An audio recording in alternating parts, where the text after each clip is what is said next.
अस्सलामुअलैकुम वरहमतुल्लाहि वबरकातुहू। बच्चों, आज हम पढ़ेंगे मजमून माहौल का मुतालिया।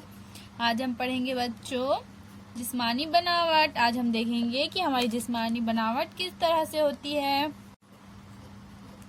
सर, धड़, पैर, हाथ ये हमारे जिस्म के अहम हिस्से हैं।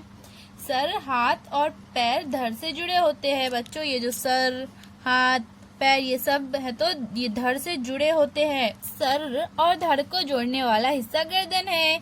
ये सर बच्चों और ये जो नीचे का धड़ होता है, इन दोनों को जोड़ने वाला हिस्सा ये जो है, इसे क्या कहते हैं? इस हिस्से को कहते हैं गर्दन। गर्दन के सामने के हिस्से को गला कहते हैं। ये बच्चों, ये जो सामने का हिस्सा होता है इसे गला कहते हैं। सीना, पेट और पीठ मिलकर धड़ बनता है। तो धड़ क्या क्या मिलकर बनता है बच्चों? सीना, पेट और पीठ मिलकर धड़ बनता है। धड़ से हाथ जुड़े हुए होते हैं। इस हिस्से को कंधा कहते हैं। ये जो बच्चों धड़ है, इससे ये हाथ जुड़े हुए होते हैं और जो हिस्से से ये हाथ जुड़े हुए होते हैं ये इसे कंधा कहते हैं। धड़ से पैर भी जुड़े होते हैं। इस हिस्से को कोल्हा कहते हैं। ये धड़ से बच्चों पैर भी जुड़े होते हैं और इस हिस्से को क्या कहते हैं? कोल्हा कहते हैं। जिस्म मखसूस मुकामात पर मुड़ सकता है, इसलिए हम हरकत कर सकते हैं। गर्दन, हाथ, पैर और कमर इनकी मदद से जिस्म हरकत कर सकता है। मंदरजा झैल खाके में आज़ा के नाम लिखिए। तो बच्चों, यहाँ पर हमें ये जिस्म की तस्वीर दी गई है और इन खाकों में हमें लिखना है कि कौन कौन सा हिस्सा है वो जिस्म का। जैसे यहाँ पर ये कौन सा हिस्सा है बच्चों? सर, तो हम इस खाके में लिख देंगे सर। ये कौन सा हिस्सा है बच्चों? आँख, तो इस खाके में लिख देंगे हम आँख।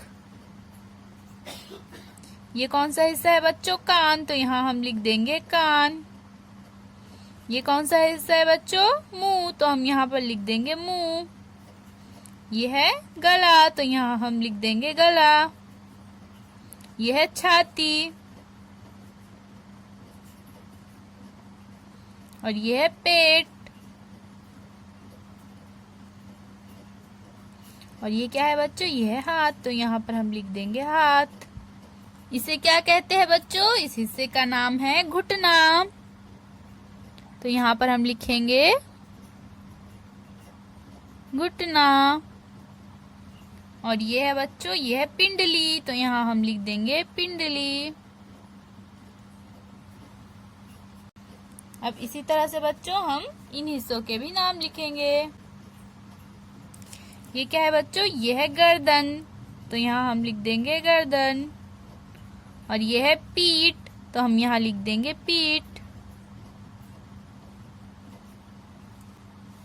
अब हमें हाथ के हिस्सों के नाम लिखना है बच्चों। तो हाथ के इस हिस्से को क्या कहते हैं? इस हिस्से को कहते हैं बालाई बाजू, तो यहाँ पर हम लिख देंगे बालाई बाजू। अब इस हिस्से को क्या कहते हैं बच्चों? इसे कहते हैं कोहनी, तो हम यहाँ लिख देंगे कोहनी। इस हिस्से को कहते हैं बच्चों अगला बाजू, तो यहाँ पर हम लिख देंगे अगला बाजू। इसी तरह से बच्चों अब इस हिस्से को क्या कहते हैं? इसे कहते हैं कलाई, तो यहाँ लिख देंगे हम कलाई। और इस हिस्से को कहते हैं बच्चों हथेली, तो यहाँ पर हम लिख देंगे हथेली। इस हिस्से का क्या नाम है बच्चों? गला, तो यहाँ पर हम लिख देंगे गला। यह है छाती, तो यहाँ पर हम लिखेंगे छाती। और ये है पेट, तो यहाँ पर हम लिख देंगे पेट। इसी तरह से बच्चों अब इस हिस्से को क्या कहते हैं? ये पैर है, तो पैर के इस हिस्से को कहते हैं जानू, तो यहाँ पर हम लिख देंगे जानू। इस हिस्से को कहते हैं घुटना, तो हम यहाँ लिख देंगे घुटना। इसे कहते हैं बच्चों पिंडली, तो यहाँ हम लिख देंगे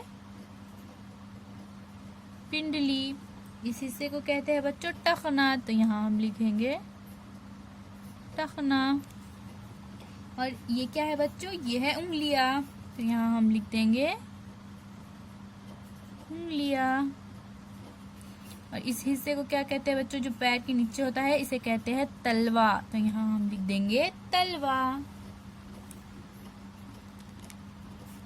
तो इस तरह से बच्चों आज हमने हमारे जिस्म के आज़ाओं के नाम को पढ़ा है।